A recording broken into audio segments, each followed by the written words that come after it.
Here is going to be our first video for the hired help. And what we're going to cover is we're going to cover gun changes. First thing we're going to cover is the holsters. I recommend two kinds of holsters. This is one. This is a bucket holster. Specialized Sport, Specialized holsters. This is a bucket holster. If your holsters look the same, you could be improving your gun change by adding one holster, which would be your first gun, which see this bigger opening, okay? If you don't like a shoulder strap, I don't mind a shoulder strap. This is called a funnel rig, but notice, big opening for the first gun, okay? Notice, big opening for the first gun. This is called a bucket rig. This is called a funnel rig or a slider. But at any rate, those are the two holsters I recommend. If you're happy with your holsters, great. If you want to ask me about your gun change and you have a problem with your holsters, I'm going to tell you change at least one holster more than likely. Unless you can prove to me that you're extremely quick with that gun change. And in some patterns you must be. Now, we are going to cover gun changes. Now, notice, gun changes are not made from here, okay? We shoot strong, we shoot off, okay?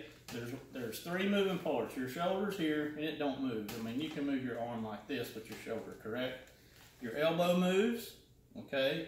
And your wrist can move. A lot of kids nowadays, they like to be cowboy cool, and they can do this.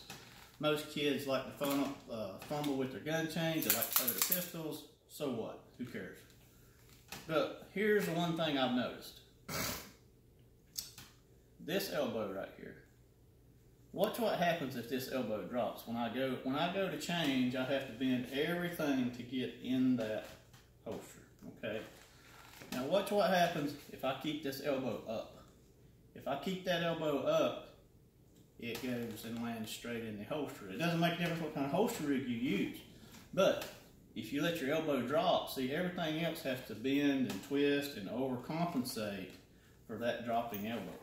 But if elbow stays up, it goes in pretty easy, okay? So that's just really just one part. See, this is just one movement, but it's pretty impressive that if it stays up, you just bend and your gun finds its holster a lot easier, okay? Same thing, watch what happens.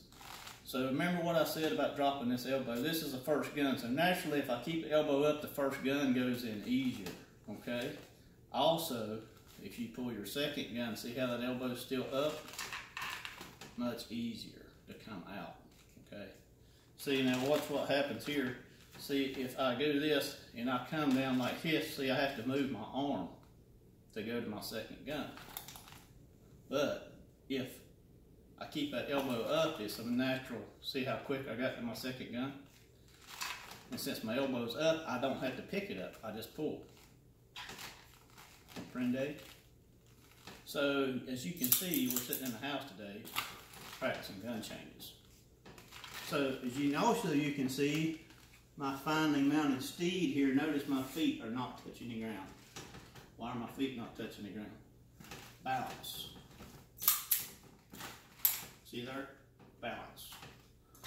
See, I can't even hit my second holster. I ain't worth a flip it hitting my second holster. You know why I ain't worth a flip it hitting my second holster? Because I don't get points or time for hitting my second holster. So here's the deal. First gun change barrel, undown. You shoot the last balloon, there's no need to holster that second gun.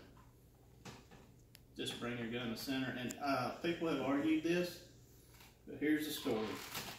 Your gun should be in that holster. You should be engaging a target strong or off, or it should be center. Notice this is center. Okay, center can go in the holster.